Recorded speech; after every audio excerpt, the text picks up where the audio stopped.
Hello everyone.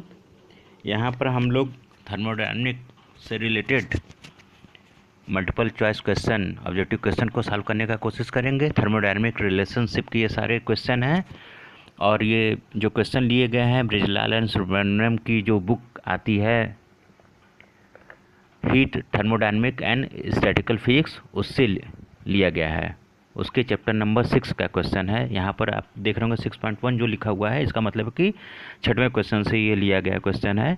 और इनकी book बहुत ही ज़्यादा फेमस है और बहुत ही ज़्यादा यूज़फुल है। हर जगह इसका बहुत ही काम आता है, चाहे नेट हो, चाहे गेट हो, चाहे आपका एमएससी एंट्रेंस हो, चाहे बीएससी एंट्रेंस हो, इन सब जगहों पर इससे क्वेश्चन पूछे जाते हैं। जेएनयू एंट्रेंस में इससे क्वेश्चन पूछे जाते हैं। यहाँ तक कि जो स्टेट लेवल के एग्ज़ाम होते हैं, लेक्चरशिप का एग्ज़ाम होता है, असिस्टेंट प्रोफेसर का एग्ज़ाम होता है, उसमें इसके क्वेश्चन डायरेक्ट आते हैं।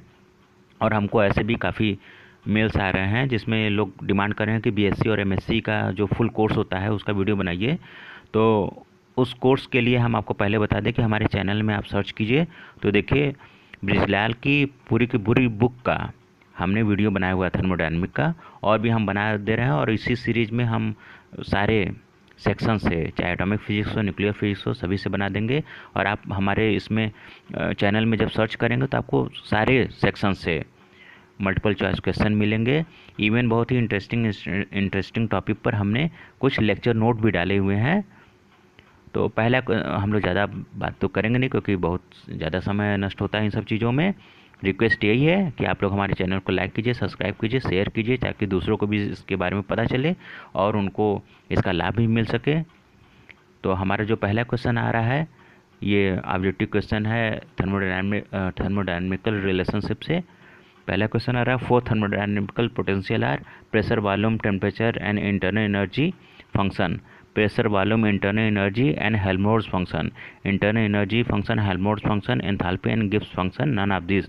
तो आप लोग बहुत ही स्मार्ट हैं, आप लोग को समझ में आ रहा होगा कि इसमें option C internal energy, Helmholtz function, enthalpy and Gibbs function ही सही है। नेक्स्ट क्वेश्चन आ रहा होगा, चैनल को आप लोग हमारे सब्सक्राइब कीजिए। चैनल सब्सक्राइब करते हैं तो देखिए, अब झूठ बोलने वाली बात नहीं, हमको भी बेनिफिट होता है और अच्छा भी लगता है। एक ड्राइविंग फोर्स मिलता है कि हम आपके लिए और भी अच्छा वीडियो बना सकें। नेक्स्ट क्वेश्चन है, specific heat of saturated vapour pressure. तो इसका ऑप्शन है 0, positive, negative, sometime positive, sometime negative. तो इसमें ऑप्शन सी सही है, negative.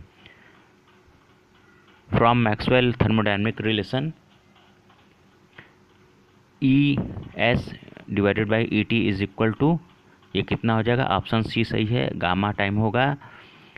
Elastic constant for isothermal के लिए पूछा गया है और एडियाबैटिक के लिए, तो इसमें जो रेशियो होगा वो आपका गामा होगा। नेक्स्ट क्वेश्चन आपके स्क्रीन पर दिखाई दे रहा होगा, थर्ड है, फ्रॉम मैक्सवेल थर्मोडायनामिकल रिलेशन। इसका हमने आंसर बता दिया था, सी है। नेक्स्ट क्वेश्चन आ रहा होगा, the classes Capricorn equation is. तो D P upon D T इसका two L upon T V two minus V one, D P upon D T L upon L V two minus V one, D P upon D T L T V two minus V one है। तो इसमें जो option A सही है, D P upon D T इसका two L divide by T V two minus V one, option A सही है। Next question आ रहा होगा, Gibbs potential is define as. तो गिब्स पोटेंशियल को हम लोग कैसे डिफाइन करते हैं? तो ऑप्शन देखिए, जी इसका to U minus P V plus T S. तो जी जो है गिब्स पोटेंशियल है, यू इंटरनल एनर्जी है, पी प्रेशर है, वी वॉल्यूम है, टी टेम्परेचर है, एस क्या है? एंट्रोपी है। तो इसमें ऑप्शन कौन सा सही हो जाएगा? इसमें ऑप्शन 5th क्वेश्चन में डी सही हो जाएगा। सीधा सीधा हम आपको बता दे रहे हैं, सब पढ़ने की ज़रूरत नहीं है। इसमें डी ऑप्शन है, जी इसको to U plus P V minus T S, यानी inter energy plus P V work minus T S. T क्या है? टेम्परेचर, एस क्या है? एंट्रोपी। ये कानपुर में 2001 में पूछा भी गया है। नेक्स्ट क्वेश्चन आ रहा है, ये देखिए अलग अलग यूनिवर्सिटी में जो बीएससी के कोर्स रन कर रहे हैं सभी में कहीं ना कहीं पूछा गया है, तो इसका ये बेनिफिट्स है। इसलिए बार बार कह रहे हैं कि हमारे चैनल को आप लोग सब्सक्राइब कीजिए। सब्सक्राइब करेंगे तो आप लोग को काफ़ी लाभ होगा।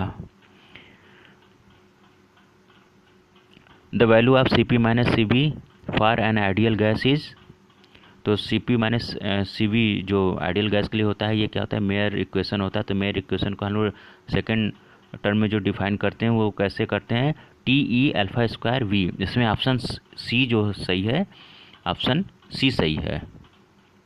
Next question, Helmholtz free energy function is define as, Helmholtz free energy को हम लोग कैसे डिफाइन करते हैं, F equal to U plus T S. Helmholtz free energy को हम लोग एफ से डिनोट करते हैं, तो यहाँ एफ के बारे में पूछा गया है, तो ऑप्शन इसमें बी सही है, F equal to U minus T S. Internal energy जो होता है वो घट जाता है टेम्परेचर और एंट्रोपी के मल्टीप्लिकेशन से। 8 क्वेश्चन आपके स्क्रीन पर आ गया होगा, hydrogen and helium at normal temperature so heating effect, cooling effect, some time cooling and some time heating, none of this. तो इसमें ऑप्शन ए सही है, heating effect, hydrogen and helium at normal temperature so heating effect. Next question आ रहा होगा 6.9 यानी 6वें chapter का 9वां क्वेश्चन है, ब्रिजलाल सुब्रमण्यम बुक के heat thermodynamic and statical mechanics के, स्टैटिकल फिजिक्स के। Del by S upon day by T keeping T constant is equal to day by P upon day by V keeping T constant. B option है del by T upon day by V keeping S constant यानी entropy constant, minus sign of del by B P upon day by S keeping V constant, day by T upon day by P keeping P constant is equal to day by V upon day by P keeping P constant. और last one है none of this. तो इसमें right answer है B, d by T upon day by V keeping S entropy constant is equal to minus d by P upon day by S keeping B constant. यहाँ जो d by हम बोल रहे हैं इसको D P upon D S या D T upon D V न बोल करके डेबा बोल रहे हैं। डेबा ये पार्शियल डिफरेंशिएशन के लिए यूज़ किया जाता है, तो इसमें ऑप्शन बी सही है। नेक्स्ट क्वेश्चन 10वां क्वेश्चन होगा, rice take longest time to cook in submarine 100 metre below the surface of sea. चावल को अगर पकाते हैं तो सबसे ज़्यादा समय लेगा कहाँ पर पकाने में, सबमरीन जब वो 10 मीटर 100 मीटर नीचे हो सरफेस सी सरफेस से, at the sea level, at Shimla, Mount Everest. तो इसमें ऑप्शन क्या होगा, डी माउंट एवरेस्ट पर होगा। क्यों? क्योंकि माउंट एवरेस्ट पर प्रेशर कम हो जाएगा, जब प्रेशर कम हो जाएगा तो उसका बॉइलिंग पॉइंट भी काफ़ी गिर जाएगा, तो उसको पकाने में बहुत ही ज़्यादा समय लगेगा। तो इसमें जो क्लासिस कैप्रिकॉन इक्वेशन है D P upon D T is equal to L upon T V two minus V one, उसके कारण ये होगा। तो इसमें ऑप्शन डी सही होगा। नेक्स्ट क्वेश्चन आपके सामने आ रहा होगा, paraffin wax contact on solidification the melting point of wax will be. तो इसमें क्या होगा, increase with pressure, decrease with pressure, no change with pressure, decrease linearly with pressure. तो इसमें ऑप्शन ए सही होगा, इंक्रीज विथ प्रेशर। तो इसमें भी क्या होगा, जब पैराफिन वैक्स पहले तो क्या रहेगा, लिक्विड फेज में रहेगा, उसके बाद क्या सॉलिडिफाई हो जाएगा, तो उसका जो वॉल्यूम होगा वो कम हो जाएगा लिक्विड फेज में, क्योंकि उसके एटम एक दूसरे से काफ़ी दूर दूर होंगे तो वॉल्यूम ज़्यादा होगा। वॉल्यूम जब ज़्यादा होगा यानी V1 की जो वैल्यू होगी वो ज़्यादा होगी, V2 की वैल्यू कम होगी। डी और यहाँ पर इक्वेशन क्या है, D P upon D T equal to L upon T V two minus V one. तो V1 ज़्यादा है तो ये D P upon D T जो होगा माइनस साइन में आएगा। जब माइनस साइन में आएगा तो यानी वहाँ पर प्रेशर इंक्रीज करने पर ही उसका जो मेल्टिंग पॉइंट बढ़ेगा। इस कारण से इसमें ऑप्शन ए सही होगा। ये हमारे चैनल, ये लास्ट क्वेश्चन रहा है। अब यहाँ पर हम लोग स्टॉप करते हैं, और भी वीडियो के लिए आप हमारे चैनल को देखते रहिए। देखिए, हम बहुत प्रोफेशनल नहीं है कि हम बहुत प्रोफेशनल वे में इसको वीडियो को अपने बनाते हैं, लेकिन हमारे जो चैनल है ये नॉलेजफुल है। इसमें हम नॉलेज का पुट डालते हैं, ना कि बहुत प्रोफेशनली हम दिखाना चाह रहे हैं कि बहुत अच्छा हम वीडियो बना लेते हैं। हम बहुत अच्छे वीडियो मेकर नहीं हैं, तो हमसे बहुत सारी गलतियां भी हो सकती होंगी, लेकिन आप इसके कंटेंट पर जाइए, ना कि वीडियो मेकिंग पर। Hello friends, welcome in my channel. यहाँ पर हम लोग ट्रांसमिशन ऑफ हीट, जो कि heat thermodynamic and statical physics Brijlal Subramanyam की बुक 15 चैप्टर से लिया गया है, उसका डिस्कशन करेंगे। तो यहाँ पर जो टोटल क्वेश्चन होगा ये करीब हमको लग रहा है कि 15 क्वेश्चन 10 क्वेश्चन है, 10-15 क्वेश्चन है, उसी को हम डिस्कस करेंगे। तो बहुत ही छोटा और बहुत ही प्यारे वीडियो बनने वाला है। तो अभी जितने भी फिजिक्स लवर हैं और जितने साइंस लवर हैं, ये बहुत ही फोकस होकर हमारे वीडियो को इसको देखें। और सबसे पहले तो हम आपसे रिक्वेस्ट कर देते हैं कि हमारे चैनल को सब्सक्राइब कीजिए। फर्स्ट क्वेश्चन आपके स्क्रीन पर आ रहा होगा। देखिए, ये जो क्वेश्चन आ भी रहा है तो आपसे काफ़ी फैमिलियर है। इंगन हाउस एक्सपेरिमेंट्स के बारे में पूछ रहा है पहला question. In the Ingenhousz experiment the thermal conductivity K and length L of the rod up to which wax melt are related as K upon L, K square upon L, K upon L square, K L. किससे related है? D, K L equal to constant. Option D सही है।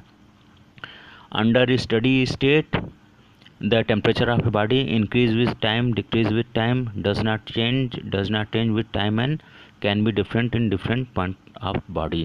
तो इसमें option कौन सा सही हो जाएगा?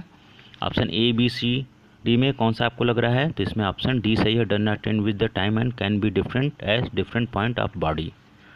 नेक्स्ट क्वेश्चन आ रहा होगा, आपको दिख भी रहा होगा। If L is the length of and A is the cross section area of a rod, K is the thermal conductivity of material, then the thermal resistance is given bye.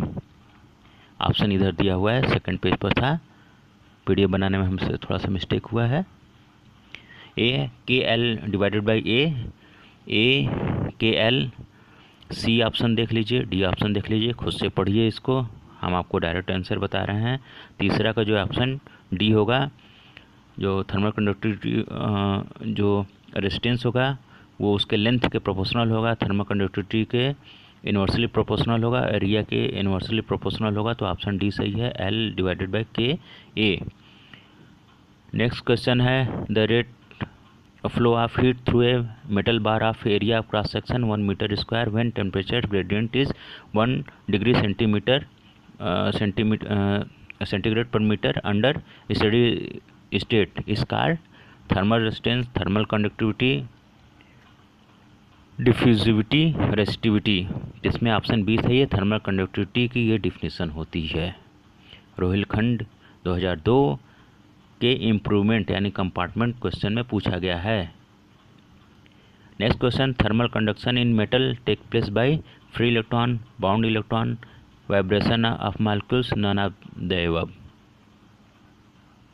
तो इसमें ऑप्शन कौन सा सही होगा? इसमें option A सही होगा, free electron. Thermal conduction in metal take place, metal के अंदर फ्री इलेक्ट्रॉन होते हैं, सी ऑफ इलेक्ट्रॉन होता है। हम जो मेटल को देखते हैं, समझिए एक तरह से हम लोग इलेक्ट्रॉन और आयंस को ही डायरेक्ट देख रहे हैं। तो फ्री इलेक्ट्रॉन, ऑप्शन ए सही है। नेक्स्ट क्वेश्चन है, थोड़ा सा डेरिवेशनल टाइप का लग रहा होगा आपको देखने में। छठा question, a single plate of double thickness is made by joint two equal plates of different thermal conductivity K1 and K2, the equivalent thermal conductivity of composite plate will be, equal plate का है तो उसका कितना हो जाएगा? इसमें option आपका ए सही होगा, 2K1 K2 divide by K1 plus K2। Next question, in the Searle method of finding conductivity of metal, थोड़ा सा बड़ा कर देते हैं इसको ताकि आपको साफ साफ दिखे। The temperature gradient along the bar is greater near the hot end, is greater near the cold end, is same at all point along the bar, increase as we go from hot to cold end। तो इसमें क्या हो जाएगा? Temperature gradient. तो सातवें का option C सही होगा, is same as all point along the bar। The SI unit of thermal conductivity is, SI unit of thermal conductivity की कितनी होगी? तो डायरेक्ट हम इसका आंसर बता दे रहे हैं, ऑप्शन बी सही है, joule second inverse, metre inverse, centigrade inverse. Thermal conductivity of bad conductor is measured by, किससे हम लोग मेजर कर सकते हैं? सरल मेथड से, लीस्ट डिस मेथड से, ली डिस मेथड से, कैलेंडर एंड ब्रैन मेथड से, नन ऑफ द अबव। तो जो 9वां क्वेश्चन है इसका ऑप्शन बी सही है, ली डिस्क मेथड से। ये हम लोग अपने समय BHU में BSc सेकेंड ईयर में ये एक्सपेरिमेंट करते थे। तो अगर आप BHU वाले हैं तो आपको याद होगा, सेकेंड ईयर में होगा। अब मेरे ख्याल से चेंज हो गया होगा हम लोग को, कि ये बहुत पहले का बात है, 2000 का बात है, 2002 का बात है, तो अभी चेंज हो गया होगा। चेंज हो गया होगा उससे मतलब है कि हो सकता है सेकेंड ईयर वाला एक्सपेरिमेंट फर्स्ट ईयर में आ जाए, क्योंकि होता यही है कि हायर आर्डर वाला जो एक्सपेरिमेंट होता है, जैसे जैसे टाइम बढ़ता जाता है वो लोअर ईयर में आ जाता है। सेकंड थर्ड ईयर वाला पहले जो था सेकंड ईयर में आ गया था, और सेकंड ईयर वाला फर्स्ट ईयर में चला गया था। तो मेरे ख्याल से ये सेकंड ईयर में होगा, तो इस समय शायद फर्स्ट ईयर में आ गया हो, मे बी, हो सकता है, पॉसिबल हो। 10th क्वेश्चन न्यूमेरिकल है। 2 rod of length L and 2L thermal conductivity 2K and K is the same cross section area R। ये देखिए यहाँ R लिखा गया है। Connected in to in then equivalent thermal conductivity of a system. तो इसको आप जब कैलकुलेट करेंगे तो इसमें ऑप्शन आपका सी सही होगा, वो 1.2K। तो इसको आप अपने से सॉल्व कर लीजिएगा, क्योंकि आप जो हमारे वीडियो को इन तक देख रहे हैं तो अब इसलिए वही लोग देख रहे होंगे जो कि फिजिक्स को बहुत ही लाइक करते हैं। अगर आप फिजिक्स को लाइक करते हैं तो बुक लीजिए, इसकी 2-3 बुक्स आती हैं, हीट एंड थर्मोडायनेमिक, एक होता है heat thermodynamic and statical physics.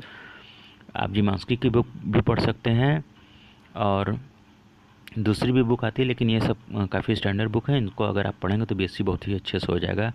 UP में जितने भी यूनिवर्सिटीज़ हैं, चाहे विद्यापीठ हो, चाहे आपका कानपुर यूनिवर्सिटी हो, लखनऊ यूनिवर्सिटी हो, बीएचयू हो, और सभी के लिए इक्वली बेनिफिशियल है। चाहे छत्तीसगढ़ हो, झारखंड हो, कहीं के भी, बिहार हो, कहीं के भी लिए ये इक्वली बेनिफिशियल ये वीडियो हमारी होगी। तो अगर आप हमारे चैनल को सब्सक्राइब करते हैं तो बेनिफिट आपको ये होगा कि कोई बुक नहीं लेनी पड़ेगी, आपको सारे के सारे मल्टीपल चॉइस क्वेश्चन जो ग्रेजुएशन लेवल के हैं वो आपको यहीं पर अवेलेबल हो जाएगा। तो इन्हीं बातों के साथ हम अपने वीडियो को क्लोज़ करते हैं। धन्यवाद।